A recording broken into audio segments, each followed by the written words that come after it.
Assalamu alaikum wa rahmatullahi wa barakatuh. Today we're going to talk about the adhan, and then after that all matters of salah, prayer.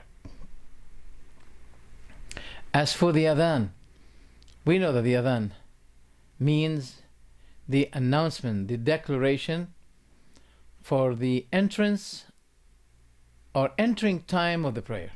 This is the meaning of the word adhan. Linguistically, it means to declare, to proclaim, to announce. This is the meaning of adhan.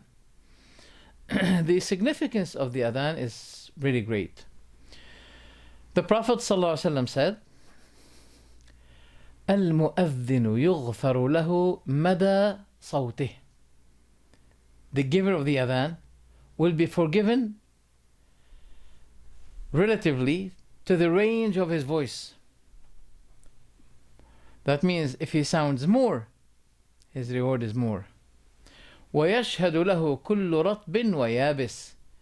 And every dry or fresh being will be witnessing for him. That means at the Day of Judgment. This is narrated by Abu Dawood and An-Nasa'i and Ibn Hibban, and he authenticated. That means it is authentic. And also he said, alayhi salatu wasalam, and his reward is just as the reward of the one who prayed with him. Allahu Akbar. That means if the attendants of the prayer are 100, he will be having the same reward of the 100 attendants. Now think about the adhan giver, mu'adhin. When I say mu'adhin, means the giver of the adhan. Now think about the reward of the mu'adhin of the Masjid of Mecca or Medina. Wow, that's great.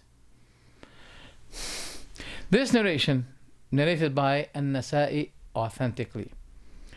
Also the Prophet ﷺ said, إِنَّ الْمُؤَذِّنِينَ أَطْوَلُ النَّاسِ أَعْنَاقًا يَوْمَ الْقِيَامَةِ. The mu'adhins have the highest neck, that means tallest necks, the day of judgment. We now may not be able to figure this significance, but at the Day of Judgment we're going to. This hadith is narrated by Muslim.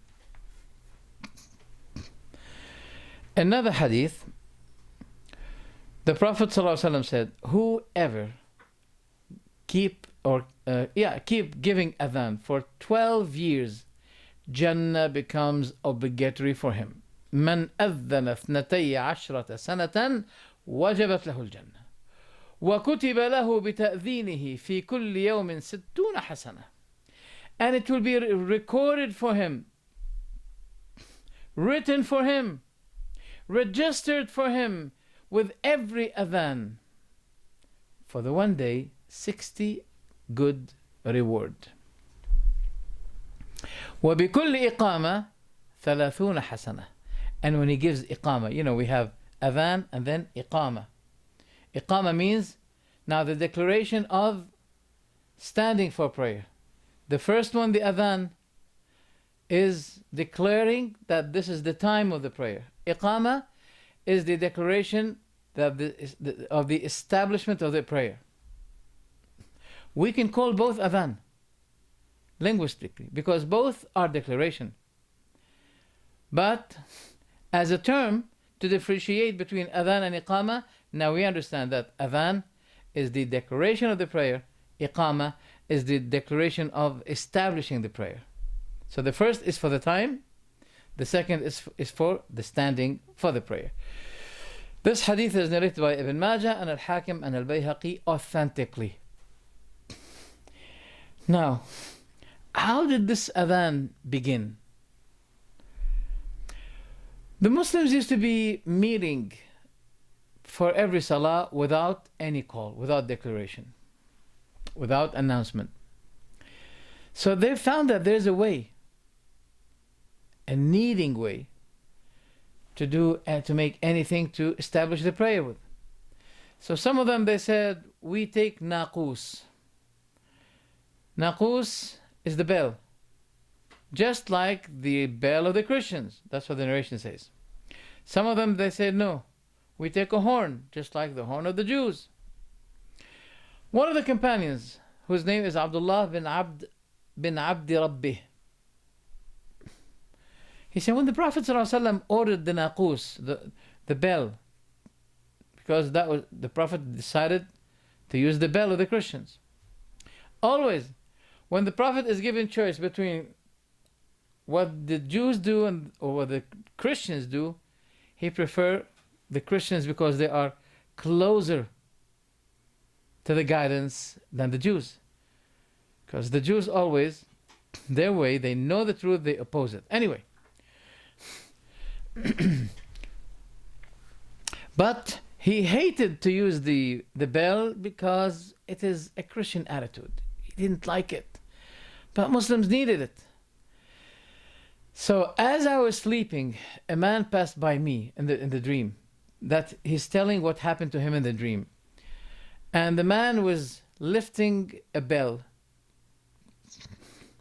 So I said to him, O servant of Allah, will you sell me this bell that you have? He said, what are you going to do with it? He said, we'll be using it for calling for the prayer. He said, shall I guide you to something better than that? He said, what?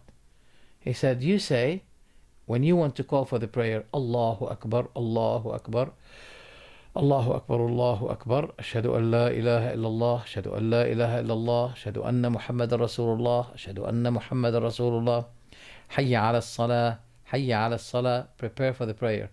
Hayya ala al-falah, Hayya ala al-falah, prepare for success. Allahu Akbar, Allahu Akbar, La ilaha illallah. Then this man went away and then he came back and he said, as for the iqamah, you say Allahu Akbar, Allahu Akbar, Ashhadu an la ilaha illallah, Ashhadu anna Muhammadan Rasulullah, Hayya ala salah, Hayya ala al-falah, Qad qamat as-salah. That means now the standing is for the prayer right now. Qad qamat as-salah, Allahu Akbar, Allahu Akbar, La ilaha illallah. He said, when I woke up, I went to the Prophet and I told him about what I saw. Then the Prophet said, this is a revelation of truth, insha'Allah.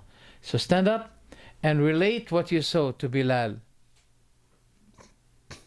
For he has a better voice than your voice. There's a fiqh. There's a matter of understanding here. A good analysis. That the one who gives the adhan should be having a good voice. The Prophet said, فَإِنَّهُ أَنْدَى صَوْتًا مِنْكَ. For Bilal has a more beautiful voice, or voice than you. Then he taught it to Bilal. As Umar was coming to the Prophet out of his house, he heard the announcement for the adhan. He came and he was shocked, saying, O Prophet, I swear by the one who sent you with truth, that I saw in my dream the same of what I hear now. The Prophet said, فَلِلَّهِ الْحَمْدِ. That means, praise be to Allah. Then praise be to Allah. That means, in another narration he said, أَرَى رُؤْيَاكُمْ قَدْ تَوَاطَأَتْ. Now I can see that your revelations had agreed. This narration is narrated by Abu Dawood and At-Tirmidhi authentically.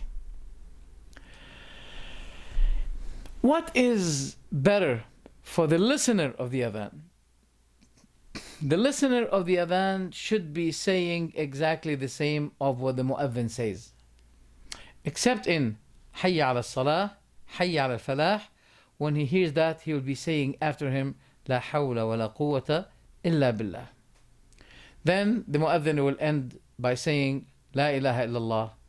Then he will be saying, La ilaha illallah after him. The Prophet said that whoever said it after the mu'adhin from his heart will enter Jannah. Will enter Jannah. This hadith is narrated by Bukhari and Muslim. There's another narration shows the importance of La hawla wa la quwwata illa billah, which means there is no might, no power, but with Allah. the Prophet said that this very term is a pleasure, not pleasure, is a treasure among the treasures of Jannah. A treasure among the treasures of Jannah. This hadith is agreed upon. Then the Prophet said, if you hear the mu'adhin, then say exactly what he says. Then, that means after the adhan is done, sallu alayhi. Sallu alayhi means seek Allah's salah on the Prophet. What's the meaning of Allah's salah on the Prophet? Not to the Prophet, on the Prophet. Salah from Allah on the Prophet means praising him in the upper world. Praising his Prophet in the upper world.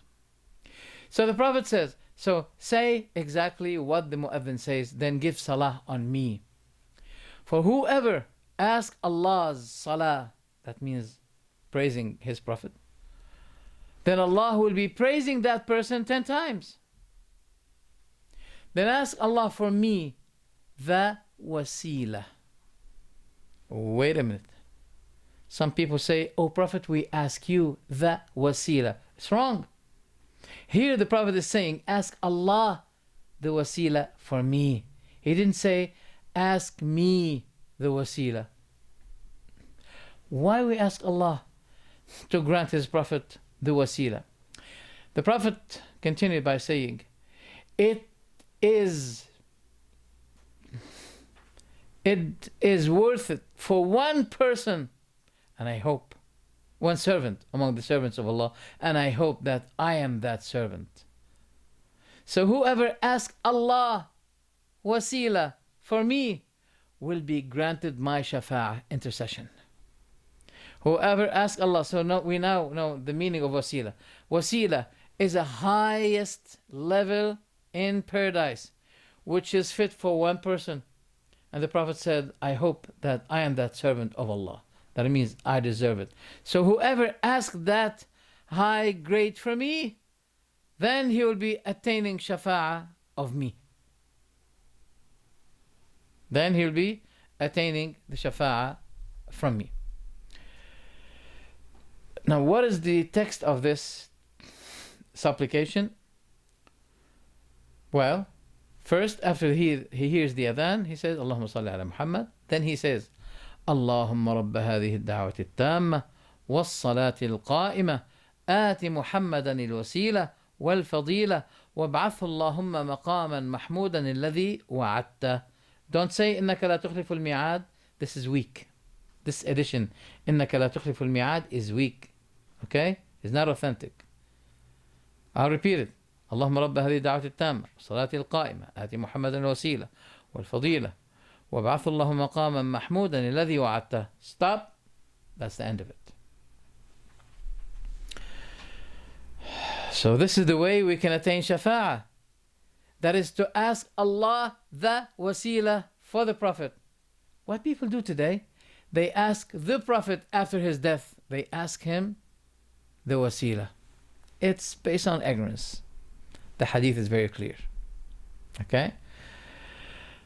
The hadith I mentioned is narrated in Sahih al-Bukhari. The other thing is that he should be, after he gave this supplication, if he needs any, if he has any need, and he wants to ask Allah his need, it is hopefully most likely to be heard and replied by Allah. Why? The Prophet said, the supplication between adhan and iqamah will not be rejected. This is narrated by At-Tirmidhi and Ahmad authentically, as Shaykh Al-Albani said. Okay. And he said, Sa'atan, 2 hours, upon which the gates of heavens are opened. And it is very rare that someone will be supplicating Allah and his supplication will be rejected. It's very rare. In what time? When you come to the masjid while the adhan is given. That means replying the adhan. You know, some scholars, one, he used to be carpenter, you know, he used to be using his hammer.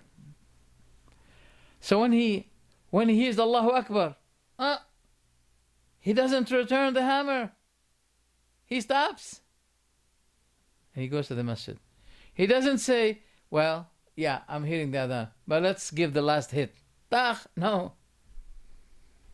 As he's going like this, you know, to hit a screw, for example, when he hears Allahu Akbar, that's it.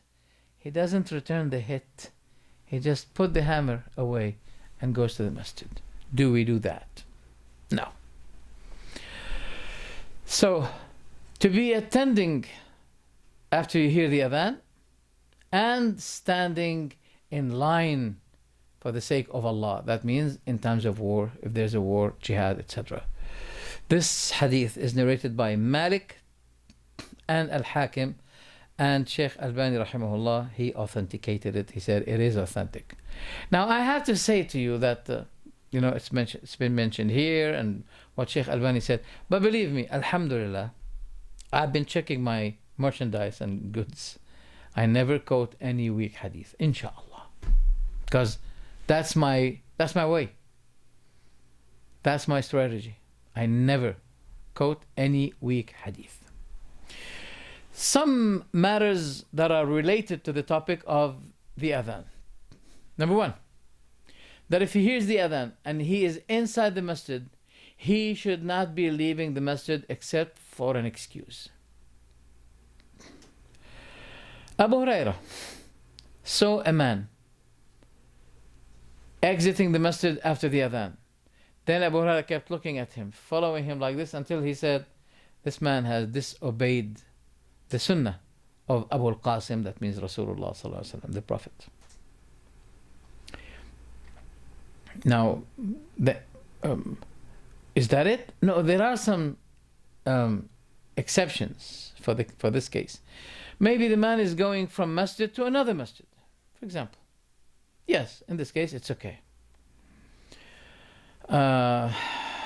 Also, he may be going to, you know, for a certain need, desperate need. Okay? Otherwise, I mean, originally, principally, he should not be leaving the masjid after the adhan is given. It's very critical. Number two, he should not be adding, now this is for the muadhin, he should not be adding to the adhan anything that Bilal did not, you know, give in his adhan. Should not be adding. Okay? You know, in these matters of worship, we say to add is similar to diminish. Yani, which means plus is equal to minus. That means you should not be adding, you should not be omitting. Okay? The matter of worship should be just like as the Prophet prescribed it or ordered it to be. Okay? Like some people say, Hayya ala khayr al-amal, prepare for the best work. Oh, wait a minute. Oh, we know it is the best work, but the Prophet did not say it. And by the way, this is revelation. That means God revealed it. So you should not be adding anything to it. Okay? Also saying, as-salatu khayrun min al-nawm. Okay?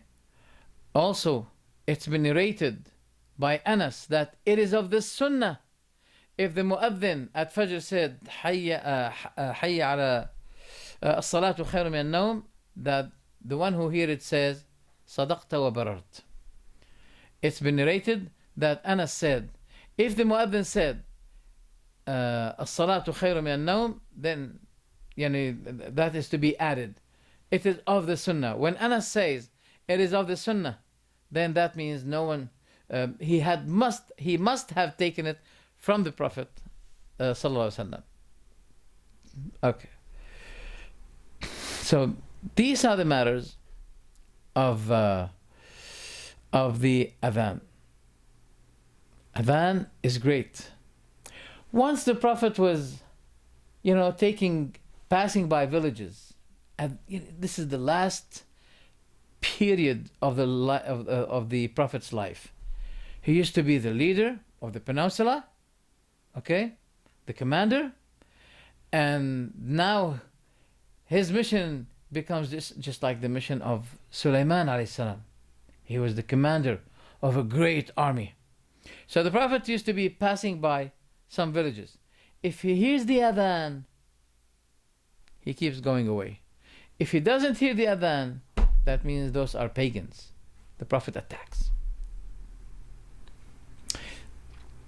So as he stopped at a village, and the Prophet used to do that at the Fajr time, listening if there is adhan in this village or not. So he heard when he stopped at a village, he heard the adhan given. A man shouted, Allahu Akbar, Allahu Akbar. The Prophet said, Ala al-fitrah. That means according, that fits the natural disposition of the person. Because everybody knows that Allah is the greatest. But then the adhan continues. The man said, Ashhadu an la ilaha illallah. Then the Prophet said, Kharajta min an-nar. You have exited fire. As if he's saying, you have been freed from the fire. Why he said, when he said Allahu Akbar, he said, according to the natural disposition. Because Allah set people to believe, that's in the system, that He is the greatest. As He systemized the cub of the cow, when it's firstly born, where does it go? Does it go to the river? No. Does it go to the farm? No. Does it go to the grass to eat it? No. It goes directly to the breast of the mother. Why? That's in its system. God systemized that cub to go to that place, as if God is telling it, that's your place. So God systemized people to believe that He is the greatest, whether atheist or not. No. We don't believe that the atheist do not know that there's God. No. Wait for them until they have an accident or crash or tragedy or etc. They'll be saying immediately, "Oh God, help!"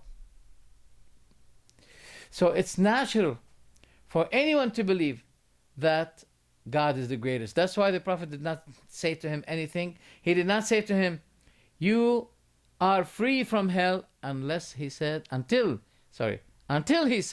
Ashhadu an la ilaha illallah. I bear witness that there is no deity worthy of worship except Allah. Then the Prophet said to him, you have been ousted from hell.